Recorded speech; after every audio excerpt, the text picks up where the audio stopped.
Hi everyone, welcome back to my channel. In today's video, I'm going to be sharing with you 5 more tips that you can use when preparing for your next race. So whether that be training for a half Ironman like I have done, or just a simple run, a 5K, or maybe even a full marathon, whatever it may be, whether you're a beginner or a world-renowned athlete, I'm going to be sharing with you 5 tips that have helped me prepare for my half Ironmans. So tip number 1 is going to be train without music. Now I know a lot of people rely on music to give them that extra push while training, but in most races, especially at least in my half Ironman races, we were not allowed to bring our phones, bring headphones, bring any sort of MP3 player. Any outside motivation that we had was going to be from other participants in the race or, people cheering along the sidelines. Every now and then I would run past, a group of people that were blaring music, and that was always really awesome. But in most cases, you're not going to be allowed to bring like headphones and be able to listen to music or podcasts. And so definitely training without music is going to kind of give you that feel, and you're going to have to dig inside you for, some internal motivation. And it will help prepare you for race day, because you don't want to train every single day leading up to your race with music and, knowing that you can get through it by that extra little push that music gives you, or you're following a beat. And so sometimes it's good to train without music on, so you can kind of simulate race day as best you can. And so training without music can also help you, like I said, find that internal motivation. So if you're running for 2 hours and you're feeling down, you can, maybe think of something, or think of that one song that always got you through a workout, and you can kind of sing it in your head. And so definitely training without music can really help you in the long run when you are racing on race day. So tip number 2 is going to be the PRP. Now, if you don't know what the PRP is, I call that the pre-race poo. Now, whilst you're training for your event, depending on the length of the event, it could be, hours long. And so the PRP, your pre-race poo, you want to practice while you're training. And so whilst you're training, you want to train your body internally. So when you wake up in the morning, that's one of the first things you do is go to the bathroom. Go number 2, do your pre-race poo, because you don't want to be training or even racing and an hour into the race, you just really gotta go and there's no bathroom in sight, and it's probably going to be the worst feeling of all.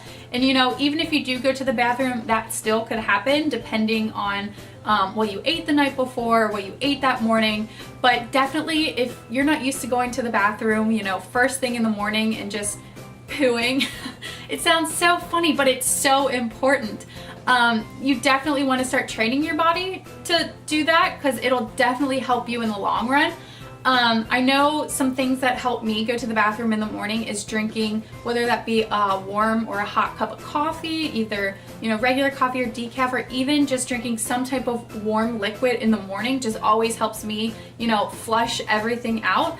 And even if you can't go to the bathroom in the morning, doing some type of, exercise always helps me go to the bathroom. So even if it's on race day, waking up, drinking that warm or hot lemon water, if that's what you fancy, and then doing some type of light exercise to 1, warm up your body before your race, and 2, to help you kind of just move things through your system. And still, even if you can't go to the bathroom, maybe giving your stomach kind of like a belly massage can also help. Even if you don't have to go to the bathroom, just sitting on the toilet or the loo or whatever you call it, and just sitting there for a while can help your body, even mentally and subconsciously, it can help your body, realize, hey, I think you need to go to the bathroom in the mornings. And so definitely doing this while you're training and in your training season can really help you on race day, instead of waiting in those gigantic lines for the portalette. I don't know why, but everyone always lines up to go to the bathroom before their race. And so if you can wake up and go to the bathroom right away, that can alleviate a lot of stress just waiting in line to go to the bathroom. So definitely do your PRP. So tip number 3 is going to be practicing in all conditions. And so this might sound kind of obvious, but depending on your race and what type of race, whether you're doing a triathlon or just a run, you never want to just train on a treadmill or just be running outside on flat ground.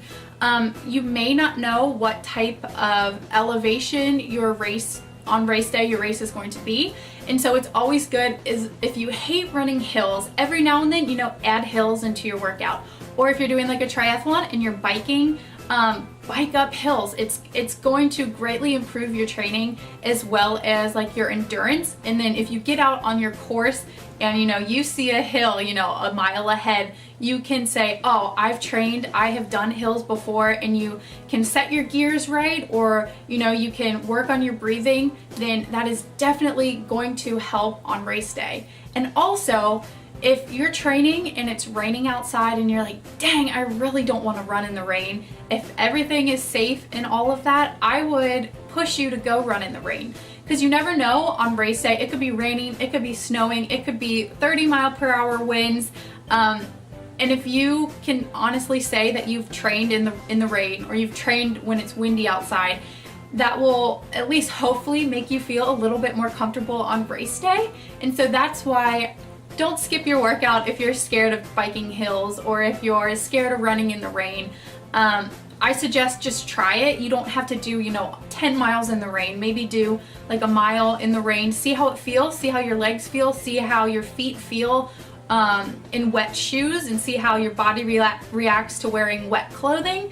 See if you start chafing or not, because that will definitely prepare you for your race on race day. So tip number 4 is going to be prepare the night before. Now this sounds pretty obvious. You might be following a vigorous training plan, but even if you just read what you're doing the next day or write down on a note card what you're doing the next day can help mentally start preparing you for that workout. And it seems kind of obvious, like I said, but preparing the night before, figuring out what kind of workout you're going to do, when you're going to do it that day, laying out maybe your clothes, your shoes, your bike, or your swim gear, if that's the case, can really help alleviate a lot of stress the next day.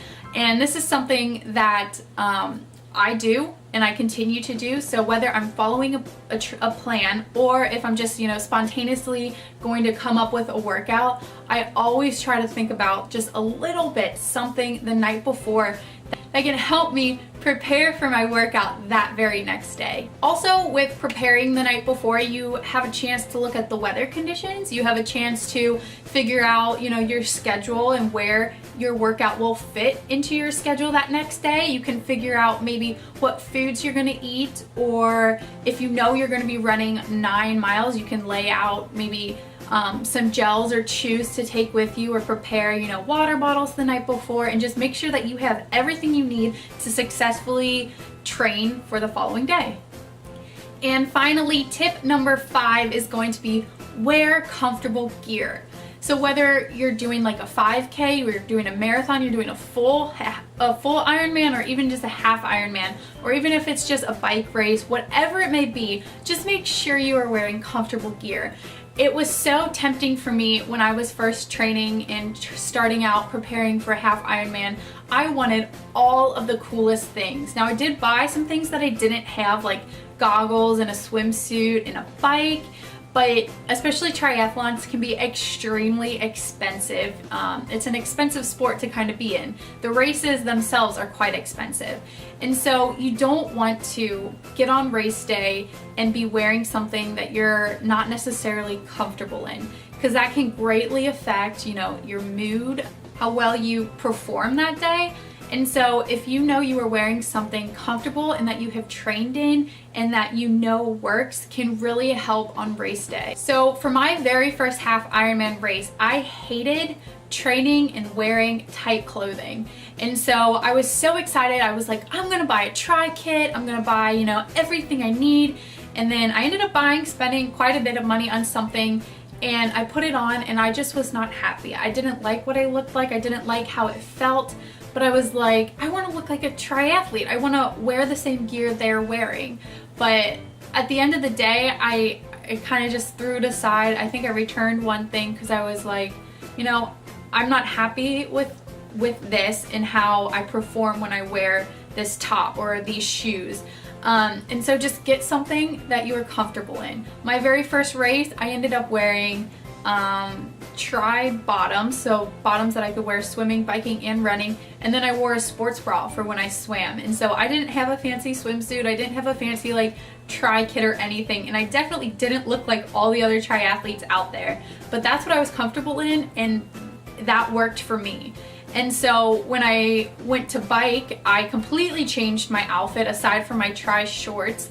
And yeah, it took up a lot of time, but I ultimately, I think, performed the best I could with, you know, something I was very comfortable racing in. And then when it came to my run, I changed my whole like top and everything again because I knew I liked running in a specific top. And so if that's the case, definitely go that route. So you don't have to look like a typical triathlete in order to train and race like one. You just embrace you and what you are comfortable in and what you feel good in, because at the end of the day, all that matters is you and your comfortability.